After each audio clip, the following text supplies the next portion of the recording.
Et salut tout le monde, c'est Troba et j'espère que vous allez bien. On se retrouve aujourd'hui pour une vidéo un peu tranquille, donc sur l'explication des règles de la version 0.3 de Rag Guns. Donc cette version, c'est la toute dernière version qui a été présentée au concours de prototype de Ludinor. Donc on a exactement le même matériel que j'avais là-bas et mon objectif aujourd'hui, ça va être de vous présenter le jeu comme je l'ai présenté là-bas et écoutez, donc vous expliquer un peu comment tout ça fonctionne. Si vous connaissiez déjà le jeu, vous allez voir qu'il y a pas mal de changements au niveau des règles. Si vous ne le connaissiez pas, en fait, vous inquiétez pas, je vais vraiment reprendre la base, je vais tout vous expliquer en partant de zéro. Et écoutez, on est parti. Alors, comment ça fonctionne? Eh bien écoutez, donc dans Rag Guns, vous êtes un pistolero, hein, que l'on va retrouver ici, et vous avez un adversaire qui est un autre pistolero, et vraiment votre objectif c'est de tirer 6 balles sur votre adversaire. C'est un jeu d'affrontement dans un univers western, et vraiment l'objectif donc c'est de prendre des balles et de tirer sur l'adversaire avec quoi? Eh bien écoutez, avec vos armes, avec vos objets, avec vos cartes. Tout simplement, donc le jeu c'est un jeu de cartes, de duel, et donc vous avez comme ça, vous avez un deck donc de 15 cartes, et dans ce deck, vous avez donc différentes cartes. Par exemple, donc vous aurez ici des armes, vous aurez également donc ici des actions, vous aurez écoutez, donc toutes sortes de choses, donc des pièges, on va y revenir après, donc des objets. Donc vous avez comme ça donc, des cartes que vous allez pouvoir disposer sur votre tapis de jeu. Et comment ça fonctionne? Bah écoutez, donc les cartes ont un coût. Donc un coût qui est indiqué, comme vous pouvez le voir ici en haut à droite. Hop. On a donc l'Adjoint Nelson qui coûte 3. Ça veut dire qu'en fait, pour pouvoir poser l'Adjoint Nelson, je vais devoir donc utiliser mes ressources principales, qui sont donc des balles. Et qui sont. On va utiliser des jetons, comme vous pouvez le voir ici. La couleur n'importe pas. Donc on va utiliser des jetons donc, pour représenter donc, les balles. Et vous voyez que ici, si je veux poser donc l'Adjoint Nelson sur le tapis de jeu, je vais devoir dépenser 3 jetons. Le coup, il est en haut à droite, ici. Et je vais dépenser mes 3 jetons, et je vais pouvoir le poser donc à 2 endroits différents.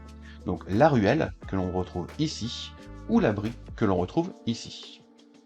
La différence, eh bien, elle est simple. C'est-à-dire que la ruelle, considérez que c'est un peu la zone d'attaque. C'est-à-dire que quand vous avez une carte dans la ruelle, vous allez utiliser le pic que l'on retrouve ici. Donc vous voyez que, hop, on va se rapprocher un petit peu de la caméra. Vous voyez qu'au niveau des cartes, donc on a ici un pic et ici un cœur.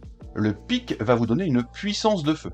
La puissance de feu, c'est un peu le nombre de balles que vous pouvez tirer sur votre adversaire au maximum. Le cœur, donc c'est ce qu'on appelle la résistance de la carte, c'est-à-dire que si la carte venait à prendre, elle, des balles, eh ben, elle peut prendre donc là, l'Adjoint Nelson jusqu'à 2 balles avant d'être défaussée.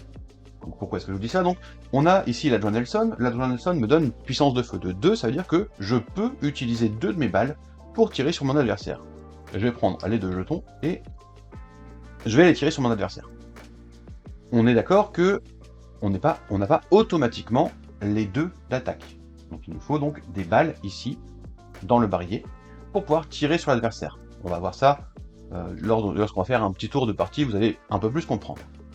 Quand mon adversaire a une carte, alors on va laisser ça ici, admettons c'est moi qui me fais tirer dessus, donc par mon adversaire, et j'ai à la fois une carte dans mon abri et une carte dans ma ruelle. Très bien. Donc mon adversaire me tire dessus, la première chose qu'il va faire, c'est mettre ses balles, donc les balles qu'il me tire dessus, il va d'abord les mettre sur mon abri. Donc l'abri, c'est un peu comme un bouclier, c'est-à-dire que c'est une carte que vous allez pouvoir poser donc au-dessus du pistolero et qui va prendre tous les dégâts qui vont arriver. Donc là, on a une carte ici dans l'abri. Donc on voit que le point américain, hop, il a 1 dans sa carte rouge, dans sa carte cœur, ce qui veut dire que il va prendre une balle et il va être défaussé. On prend la carte, on la défausse, on jette la balle qui était dessus, et ici il nous reste une balle. Alors qu'est-ce qui se passe? En fait cette balle elle va quand même être tirée, et en tant que défenseur, c'est nous qui allons maintenant choisir où cette balle va être tirée. Donc soit c'est le personnage de la ruelle qui va l'encaisser, soit on peut choisir d'encaisser directement avec le pistolero. Donc c'est tout simplement parce que, admettons, j'ai le point américain ici dans la ruelle, j'ai une balle qui est tirée, est-ce que je choisis de défausser le point américain, ou est-ce que je choisis d'encaisser avec mon pistolero pour pouvoir garder mon point américain dans la ruelle? Voilà, vous avez compris donc le principe vraiment de base du jeu, c'est-à-dire que vous avez des balles, vous tirez sur votre adversaire, vous utilisez vos cartes pour avoir une puissance de feu et pouvoir tirer, et vous utilisez également vos cartes pour avoir un abri et vous défendre. Voilà. Si vous tirez 6 balles sur le pistolero adverse, vous avez gagné la partie. Alors, ces balles, comment on les obtient? Eh bien écoutez, on va utiliser ici ce que j'appelle donc un dé de balles, qui est en réalité juste un dé à 6 faces. Celui-ci, donc, il est un peu classe et il est assez approprié donc au jeu, donc je l'utilise pour les démonstrations, mais vous pouvez vraiment utiliser n'importe quel D6. Et bah écoutez, donc ce dé, d'abord on va le positionner sur 1, une fois qu'on a déterminé qui va commencer, et le joueur qui va commencer, et bah écoutez, donc il va prendre une balle au début de son tour, comme indiqué sur le dé de balle. Il va prendre la balle, il va la mettre dans le barillet, il va prendre 3 cartes, donc je pioche 3 cartes à chaque fois. Donc au niveau des cartes, voilà, donc il va faire ce qu'il peut faire, et il va utiliser ses balles pour payer un coup, pour pouvoir poser ses cartes. Et à la fin de la partie, eh ben écoutez, donc on va passer à l'adversaire. Le dé ici va passer sur le 2, et l'adversaire va piocher, cette fois, 2 balles.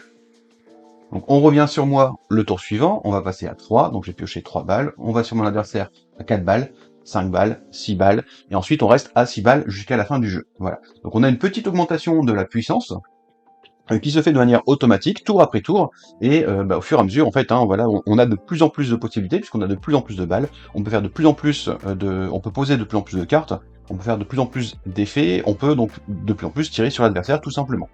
Donc voilà, un peu le principe des balles. Donc on va, moi j'ai des cartes en main, là, j'ai pioché, c'est mon premier tour, donc j'ai une balle, j'ai des cartes en main.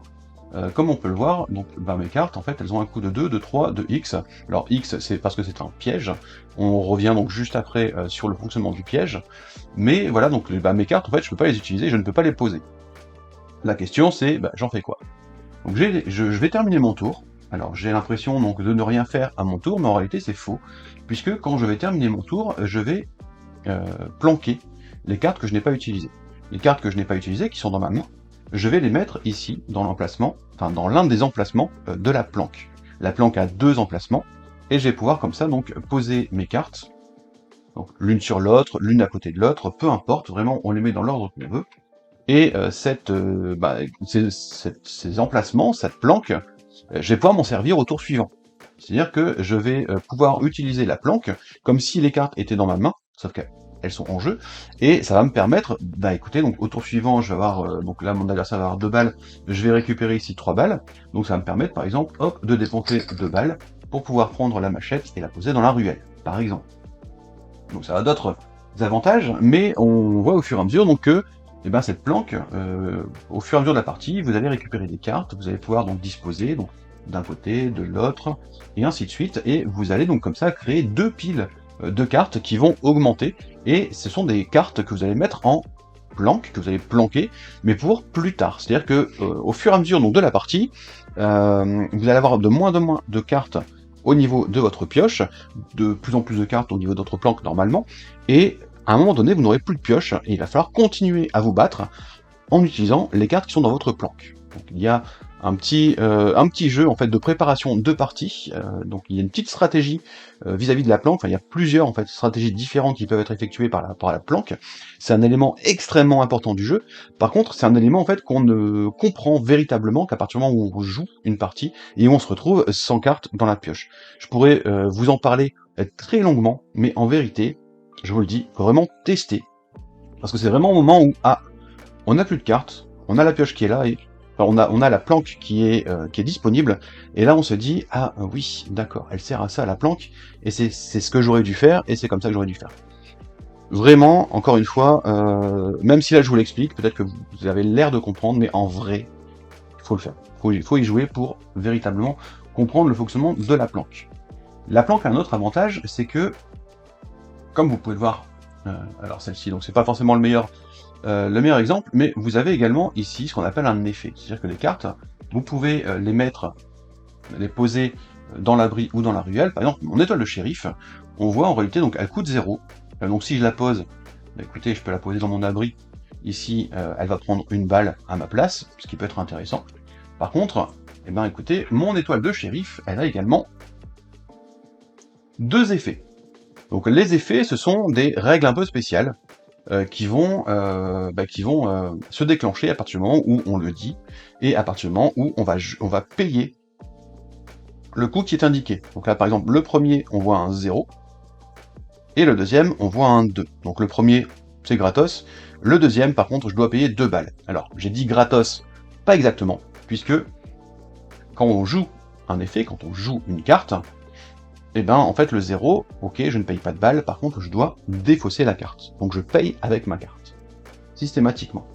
Un autre exemple, ici on a le sac, et dans le sac on voit qu'on va payer 2, donc 2 balles, pour aller chercher un objet dans ma défausse et le planquer. Donc je vais dépenser 2 balles que je vais mettre ici, et celle-ci je vais le défausser. Il y a une petite chose à savoir, c'est que quand on a ici le petit symbole infini, ça veut dire que la carte, on ne la dépense pas. Donc si je veux utiliser, on va reprendre mon sac, vous voyez en fait que le premier effet de mon sac est à 0, donc il est gratuit. Et en plus, il a un effet infini. Alors ça ne veut pas dire que je peux le faire n'importe quand pendant mon tour, je ne peux le faire qu'une seule fois par tour. Par contre, je peux le faire à chaque tour. C'est-à-dire que si mon sac est dans la planque, et ben à mon tour, je peux utiliser l'effet, il va rester dans la planque, et au tour suivant, je peux réutiliser l'effet. Si j'utilise le deuxième effet, il n'y a pas le symbole infini, la carte est défaussée. Je peux utiliser le premier effet et le deuxième effet, ensuite, ça c'est pas un souci. Donc, la planque, ça permet également d'avoir des cartes en jeu pour pouvoir utiliser leurs effets.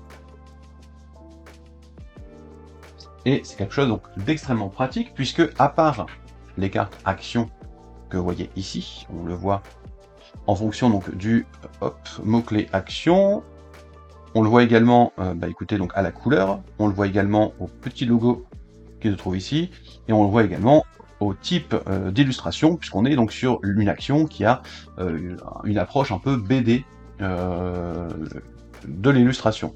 Comme on peut le voir, en fait, hein, si on prend par exemple ici, on a un renfort, le renfort, vous voyez, donc c'est plus tout en longueur. On a, écoutez, donc une deuxième action, alors c'est la même, c'est exactement la même. On a les objets donc qui ont là donc plus de manière horizontale avec un objet qui est au premier plan.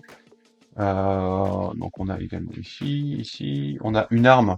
Donc là pour le coup c'est assez standard au niveau des illustrations, donc puisque de toute façon en fait les armes sont le type de carte le plus standard possible.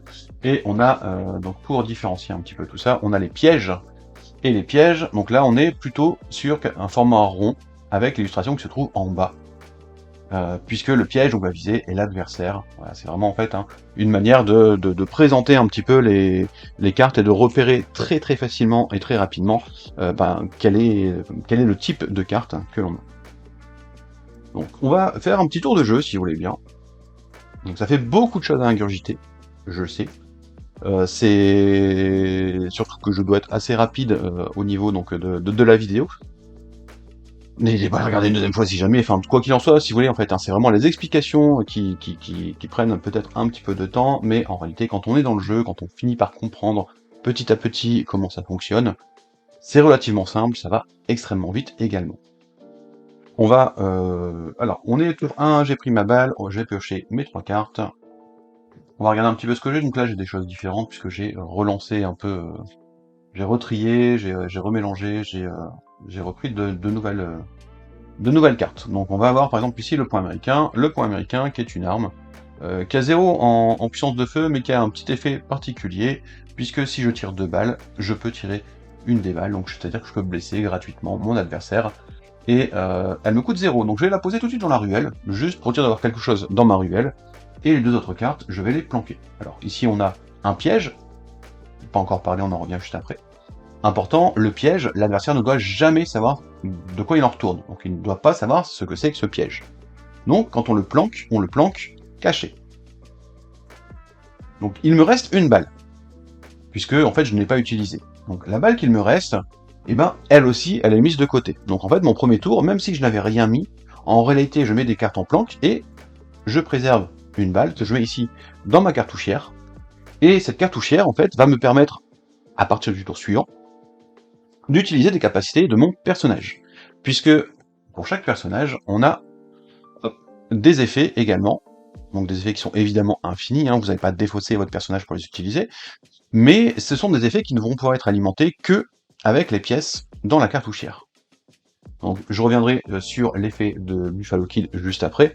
Donc là voilà, donc on a terminé mon tour, enfin j'ai terminé mon tour, pardon. C'est au tour de mon adversaire. Ici on passe le dé à 2.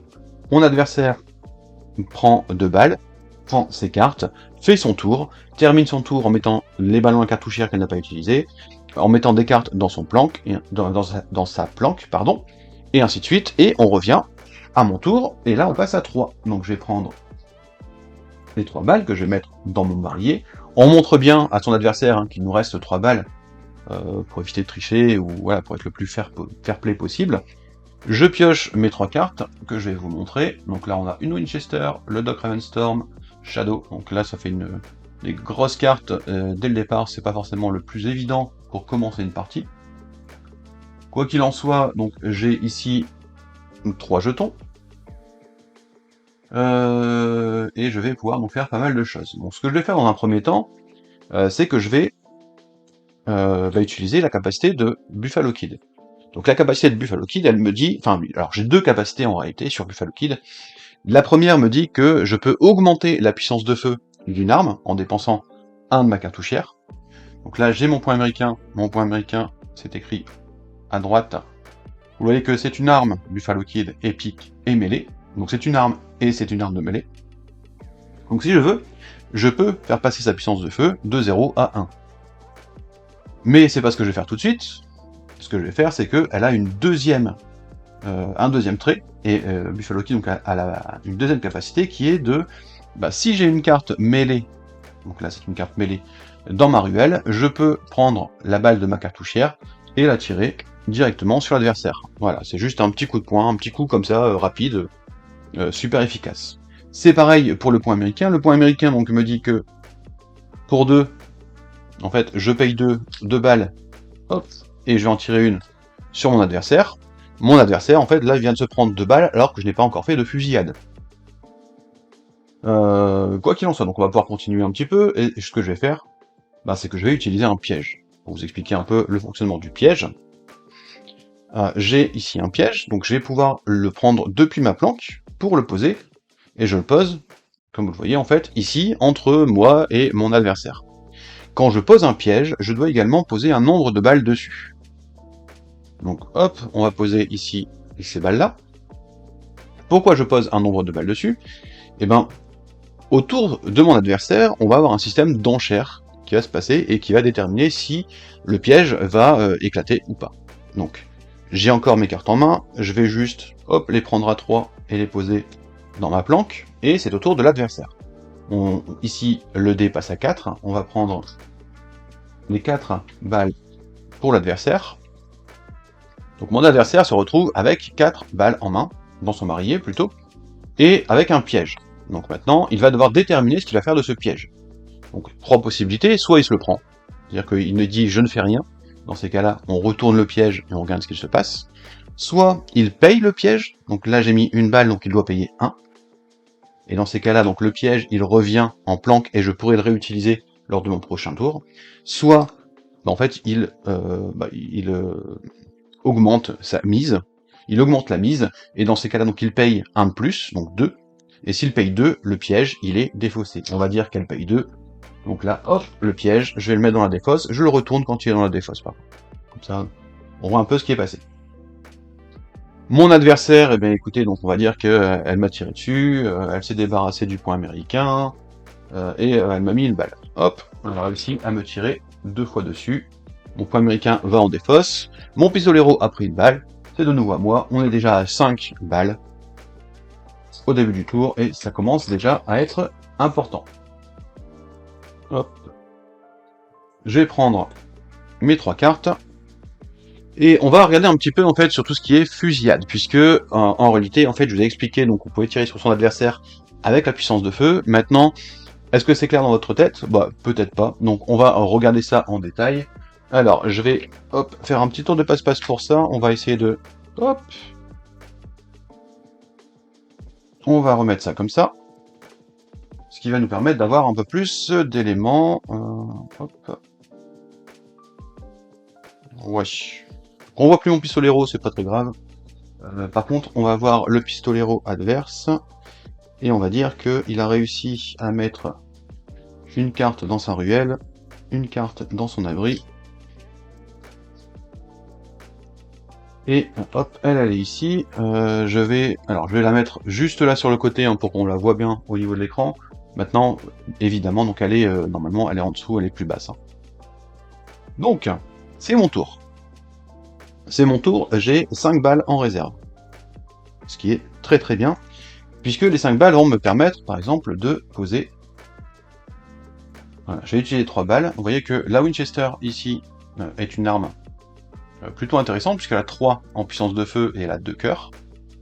Donc elle me coûte 3, donc je vais prendre 3 jetons, donc qui correspondent aux 3 ressources, aux 3 balles dont j'ai besoin. Je vais les remettre dans le tas, et je vais poser la Winchester dans la ruelle. La Winchester dans la ruelle, elle me permet, bah écoutez, donc de taper jusqu'à 3 balles. C'est-à-dire que maintenant, je peux faire une fusillade sur mon adversaire, je peux faire une attaque sur mon adversaire, avec ma puissance de feu qui est de 3. Donc 3, ça veut dire que je peux tirer jusqu'à 3 balles. Là, j'en ai 2 dans mon barillet, donc je vais pouvoir en tirer 2. Il n'y a aucun problème avec ça. Donc je vais tirer mes 2 balles dans l'abri de l'adversaire, et automatiquement, l'abri va prendre la première balle. C'est une munition, elle a 1 en cœur, elle prend une balle, elle est défaussée. La deuxième balle, elle arrive là. Donc là, mon adversaire a le choix. Soit Jenny James dit je l'encaisse, soit elle dit eh ben c'est ma ruelle qui l'encaisse. La ruelle, hop, elle n'a que 1 en puissance, elle n'a que 1 en résistance. Si elle l'encaisse, elle est défaussée. Et voilà. C'est tout. Vous avez plus ou moins compris le jeu, en tout cas dans l'ensemble. Et la grosse particularité du jeu, c'est que maintenant, en fait, on a 2 fois 15 cartes, donc 2 decks de 15 cartes qui vont nous permettre de faire différentes combinaisons. C'est-à-dire que vous allez pouvoir aller chercher des cartes, vous allez pouvoir augmenter la puissance de feu d'une carte, vous allez pouvoir embêter l'adversaire en lui inversant la ruelle et l'abri, vous allez pouvoir faire plein de choses comme ça, mais la base du jeu, vous l'avez ici, et écoutez, donc c'est relativement simple, une fois en fait que vous avez compris donc comment l'ensemble fonctionne, comme d'habitude dans des jeux qui demandent un petit peu qui ont un peu de profondeur en général, donc il faut une première partie pour vraiment comprendre le fonctionnement de tout ça.